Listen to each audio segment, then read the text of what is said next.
अस्सलामुअलैकुम वरहमतुल्लाहि वबरकातुहू। अज़ीज़ तलबा, आज हम लोग पढ़ेंगे लेसन नंबर 12 से यूज़ ऑफ हियर एंड दियर। इसमें हियर और दियर के इस्तेमाल के बारे में बताएंगे, यानी हमें कहाँ हियर का इस्तेमाल करना है और कहाँ पर दियर का इस्तेमाल करना है। इन दोनों का इस्तेमाल इस ग्रामर की किताब में आपको तस्वीरों के ज़रिए से, तस्वीरों से इशारा करके इसका इस्तेमाल बताएंगे। देखिए, निम्नलिखित वाक्यों को ध्यानपूर्वक पढ़िए, यानी मुंदरजा ज़ैल जो ये जुमले हैं, वाक्य जुमले को कहते हैं, इनको ध्यानपूर्वक यानी बगौर पढ़ना है, गौर से पढ़ना है। सुशील इज हियर, सुशील यहाँ है। अब यहाँ देखिए, तस्वीर आप लोग अपनी किताब में देख पा रहे हैं कि सुशील के सामने जो लाइन खींची हुई है ये छोटी सी है, ये करीब की तरफ दलालत कर रही है। तो यहाँ पे सुशील के सामने जो लाइन है ये करीब की तरफ दलालत कर रही है, इसलिए सुशील इज हियर का इस्तेमाल हुआ। Rita is there. अब देखिए, रीता दूरी पे है, रीता, और लाइन इसकी लंबी खींची हुई है, इसलिए दूर की तरफ इशारा कर रहा है। रीता इज देयर यानी रीता वहां है, दूरी की तरफ। इसके बाद देखिए, हिज कार इज हियर, उसकी कार यहां है। अब देखिए, कार के पास ये लाइन छोटी सी खींची है, कार यानी कि इससे करीब है इस इबारत से, तो हियर का इस्तेमाल हुआ है। और हर रेडियो इज देयर, उसका रेडियो वहां है दूरी पे, इसलिए देयर का इस्तेमाल हुआ। सुशील इज माई ब्रदर, सुशील मेरा भाई है। And Rita is my sister, और रीता मेरी बहन है। अब इसके यानी इसको पढ़ने के बाद हियर और दियर का इस्तेमाल ऊपर जो इन्होंने कुछ जुमलों में किया है, उसके बाद में एक्सरसाइज ला रहे हैं। एक्सरसाइज नंबर 11, चित्र देखकर दिए हुए रिक्त स्थान में हर हियर या दियर जो उचित हो लिखो।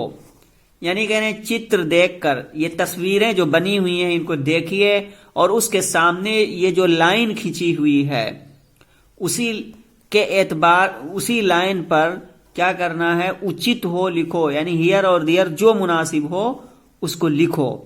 तो इन तस्वीरों में आप देखेंगे जो करीब है, यानी इस इबारत से जो तस्वीरें करीब पे हैं वहां हियर का इस्तेमाल, जो दूर हैं दियर का इस्तेमाल करेंगे, जैसा कि ऊपर जुमलों में अभी देखा है।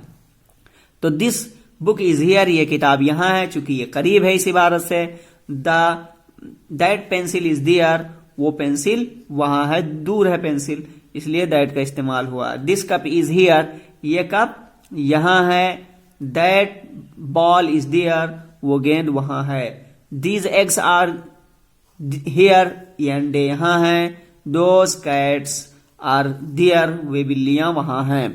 दीज एप्पल्स आर हियर, ये सेब यहां हैं। दोज बर्ड्स आर देयर, और वे चिड़ियां वहां हैं। और दूसरी चीज गौर करने की यह है कि दिस करीब की चीज को बताएगा, इसलिए पता चला यहां हियर का इस्तेमाल करोगे। और दैट ये दूर की चीज की तरफ इशारा करता है, इसलिए इस दैट का एतबार करते हुए दियर का इस्तेमाल करोगे। अजीज तलबा, ये लेसन नंबर 12 मुकम्मल हुआ है। अब इसके बाद में आइए लेसन नंबर 13। लेसन नंबर 13 का इस्तेमाल आप करेंगे यूज ऑफ प्रीपोजिशंस। यहां पे लेसन नंबर 13 में प्रीपोजिशंस यानी हरुफ जार, ये जो आपका हर्फ जार होता है, यूज ऑफ प्रीपोजिशंस, हर्फ जार के इस्तेमाल के बारे में। निम्नलिखित वाक्यों को ध्यानपूर्वक पढ़ो। लेसन नंबर 13 पढ़ा जा रहा है, ठीक है। फोन बार बार कट जा रहा है, नेटवर्क नहीं है क्या?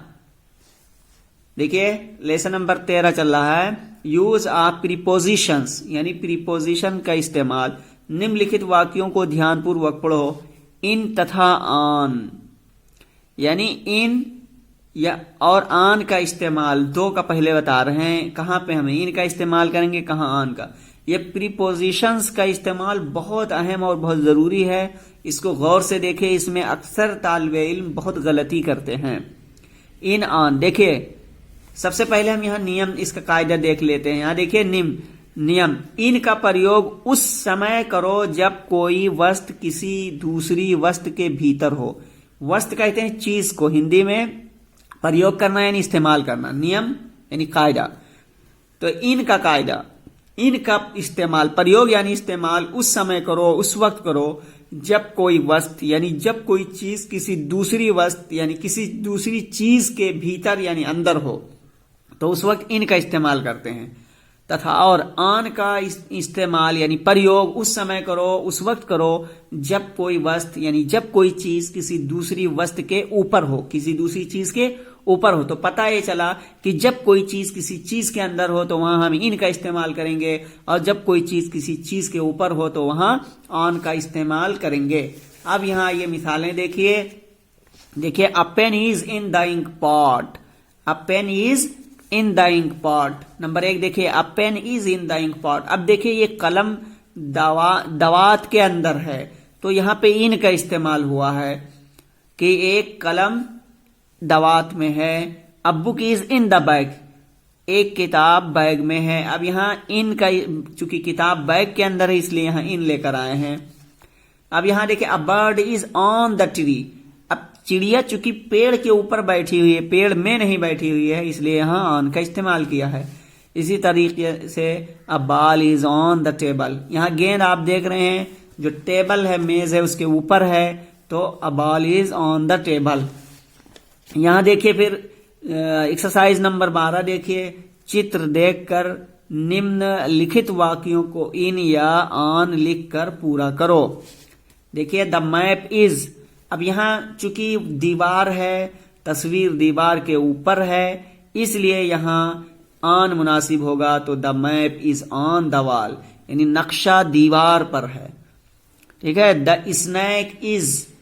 अब यहां देखिए ये तस्वीर बनी हुई है, सांप इसके अंदर बैठा हुआ है, इस बास्केट के अंदर। तो देखिए, the snake is in the basket, यानी सांप टोकरी में है, टोकरी है, इसमें सांप बैठा है। तो अब यहां ऑन का इस्तेमाल न करके बल्कि इन का इस्तेमाल होगा। अब बॉय इज, अब बॉय इज। अब यहां देखिए नाव है, तस्वीर में आप एक नाव देख पा रहे हैं, अपनी किताब में देख रहे हैं। इसमें एक लड़का बैठा हुआ है इसके अंदर। तो अब देखिए, a boy is in the boat, यानी लड़का नाव में है, एक लड़का नाव में है। अब यहां देखिए ये टेबल है, टेबल पर कप रखा हुआ है। तो अब यहां क्या, यानी ऑन का इस्तेमाल करते हुए यूं जुमला बनाएंगे, a cup is on the table, यानी एक कप टेबल पर है। इसके बाद में देखिए, a bat is in his hand. अब यहां ये एक खिलाड़ी है और बैट इसके हाथ में है, तो यहां क्या करेंगे, इन का इस्तेमाल करेंगे, a bat is in his hand, यानी बैट बल्ला उसके हाथ में है, एक बैट बल्ला उसके हाथ में है। यहां ये तस्वीर आप देख रहे हैं, चटाई है, इस पर बिल्ली बैठी हुई है। तो अब यहां पर ऑन का इस्तेमाल करेंगे, a cat is on the mat, एक बिल्ली चटाई पर है। अजीज तलबा, ये आपका लेसन नंबर 13 के तहत इन और ऑन का इस्तेमाल था, जिसको मिसालें दे दे करके अच्छी तरीके से इन्होंने समझाने की कोशिश की। अब आइए इसी लेसन के तहत यहां पर आप अंडर और आउट ऑफ का इस्तेमाल देखेंगे। देखिए यहां अजीज तलबा, यहां पे देखिए अंडर तथा आउट ऑफ, यानी अंडर और आउट ऑफ का इस्तेमाल ये अब यहां पे बता रहे हैं। सबसे पहले आइए इसका नियम देख लेते हैं कि अंडर आउट ऑफ का माना क्या है। नियम, अंडर से किसी वस्तु के नीचे होने का ज्ञान होता है तथा आउट ऑफ से किसी वस्तु के बाहर होने का बोध होता है। अंडर से किसी वस्तु के नीचे होने का ज्ञान, यानी अंडर से यह मालूम होता है कि कोई चीज किसी चीज के नीचे है, और आउट ऑफ से किसी वस्तु के बाहर होने का बोध होता है, यानी आउट ऑफ से इस बात का पता चलता है कि कोई चीज किसी चीज से बाहर है। आइए मिसाल से यहां समझिए, bucket is under the table. तो एक बाल्टी टेबल के नीचे है। यहाँ तस्वीर टेबल आप देख रहे हैं, इसके नीचे बाल्टी है। इसी का एतबार करते हुए अंडर का इस्तेमाल किया है। A bucket is under the table, कि एक बाल्टी टेबल के नीचे है। अ ball is under the chair.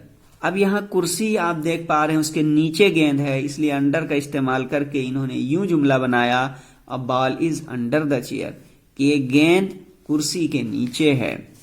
Ravi is sitting out of the room. अब यहाँ आप देख रहे हैं रूम है, उसके बाहर रवि बैठा हुआ है। तो आपने यहाँ जैसा कि देखा था, आउट ऑफ का इस्तेमाल किसी वस्तु के बाहर होने का बोध होता है इससे। तो आउट ऑफ देखिए, Ravi is sitting out of the room, यानी रवि रूम से बाहर बैठा हुआ है। Ram is taking his hand out of his pocket.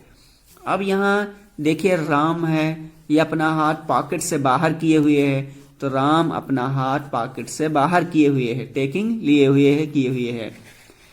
अब इसको जान लेने के बाद में, यानी अंडर का माना क्या है और आउट ऑफ का माना क्या है, उसका इस्तेमाल क्या होगा। फिर अब इसके तहत एक्सरसाइज दे रहे हैं, आपको खुद कर इस्तेमाल करना है। चित्र देखकर निम्नलिखित वाक्यों को अंडर या आउट ऑफ लिखकर पूरा करो। चित्र देखकर यानी तस्वीर देखकर, निम्नलिखित यानी नीचे मुंदरजा झैल जो वाक्य हैं, जुमले हैं, उनको अंडर या आउट ऑफ लिखकर पूरा करना है। देखिए द बुक इज, अब यहां देखिए कुर्सी है, कुर्सी के नीचे किताब है।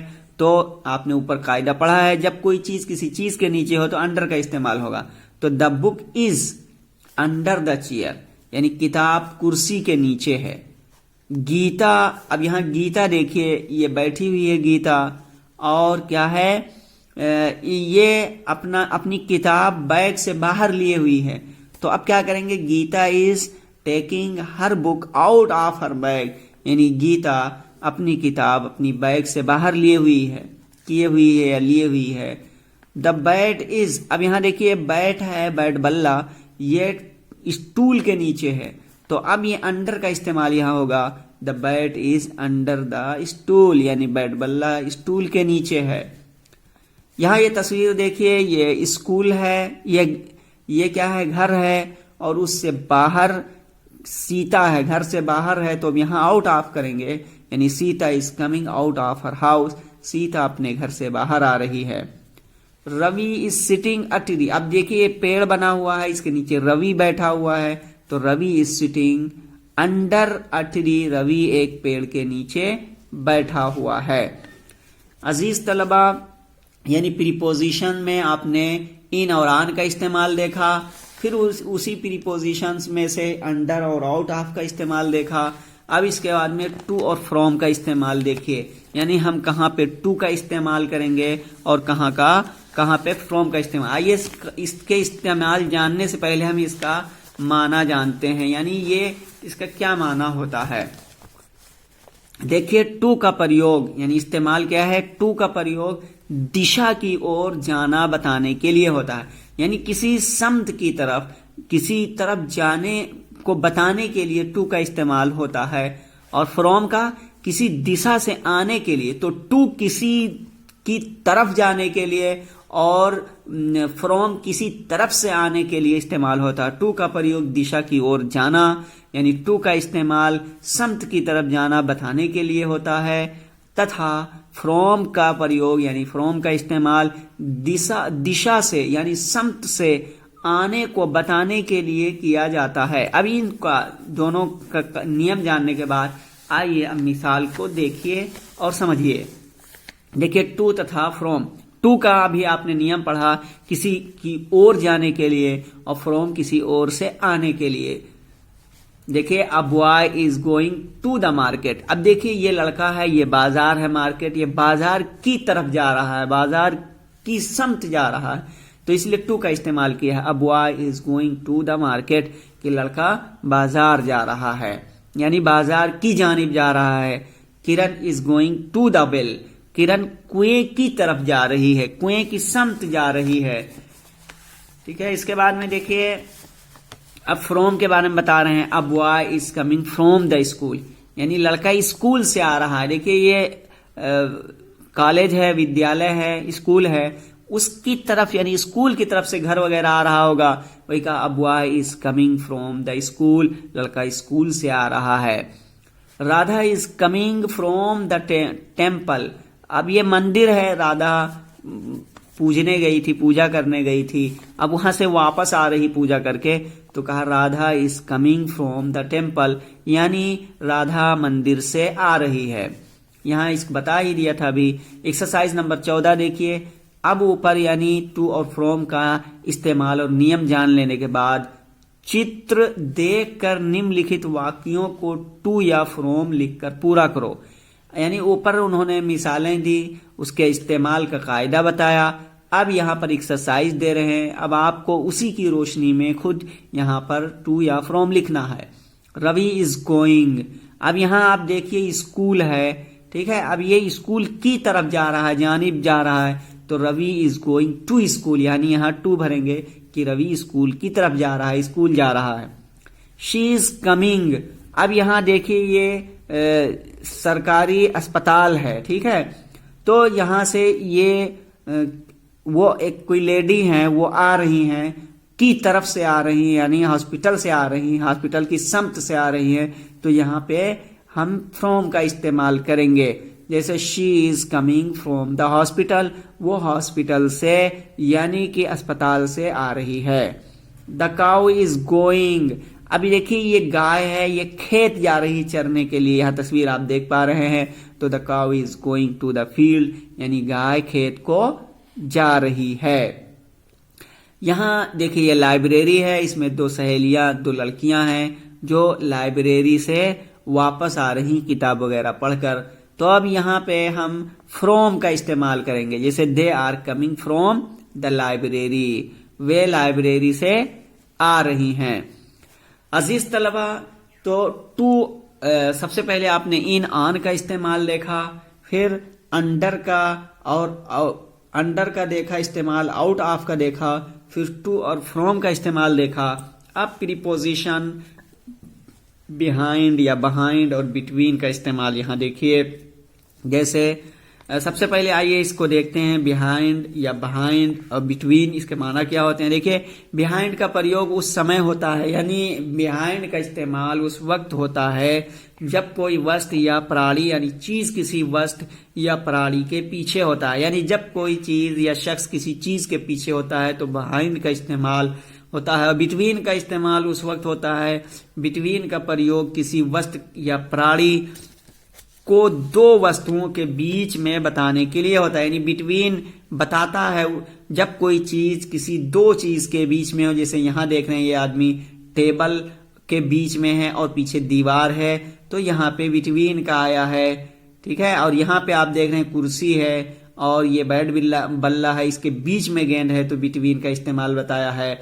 और यहाँ देखिए ये ब्लैक बोर्ड है, इसके पीछे ये शख्स है, तो वहां पे बिहाइंड का इस्तेमाल, ये स्टूल है, इसके पीछे ये फॉक्स यानी लोमड़ी है, तो यहाँ पे बिहाइंड का इस्तेमाल होगा। आइए अब देखते हैं एक्सरसाइज, मिसाल देखते हैं। A fox is behind the stool, यानी लोमड़ी स्टूल के पीछे है। अब ये किसी चीज के पीछे होने को बताने के लिए बिहाइंड का इस्तेमाल, जैसा कि आपने यहाँ कायदे में देखा। A girl is behind the black board, लड़की ब्लैक बोर्ड के पीछे है। The ball is between the chair and the bat, यानी गेंद कुर्सी और बैट बल्ला के बीच में है। Gopal is between the table and the wall, Gopal कुर्सी मेज और दीवार के बीच में है। अजीज तलबा, इसकी एक्सरसाइज देखते हैं। एक्सरसाइज नंबर 15 है, ये देखिए, यानी बिटवीन और बिहाइंड जो आपने वहां पे इस्तेमाल देखा, अब उसकी एक्सरसाइज देख लीजिए। एक्सरसाइज नंबर 15, चित्र देखकर निम्नलिखित वाक्यों को बिहाइंड या बिटवीन लिखकर पूरा करो। जैसे द टीचर इज, अब यहां देखिए उस्ताद दीवार और डेस्क के बीच में है, तो द टीचर इज क्या है, between the desk and the wall, ठीक है। किरण इज, अब यहां पेड़ के पीछे है, तो किरण इज बिहाइंड द ट्री, किरण पेड़ के पीछे है। अ बॉल इज, अब यहां देखिए आप तस्वीर में देख रहे हैं, यानी कप और बैट बल्ला के बीच में गेंद है, तो अ ball is between the bat and the cup, यानी प्याली और बैट बल्ला के दरमियान में है गेंद। रवि इज, ठीक है, रवि इज, अब ये हिरन के पीछे है, Ravi is behind the deer, Ravi हिरन के पीछे है। राहुल इज स्टैंडिंग, ठीक है। अब यहां देखिए राहुल खड़ा हुआ है, क्या है, मिसेज राणा के दरमियान, ठीक है। यहां देखिए Rahul is standing between mister and missus Rana,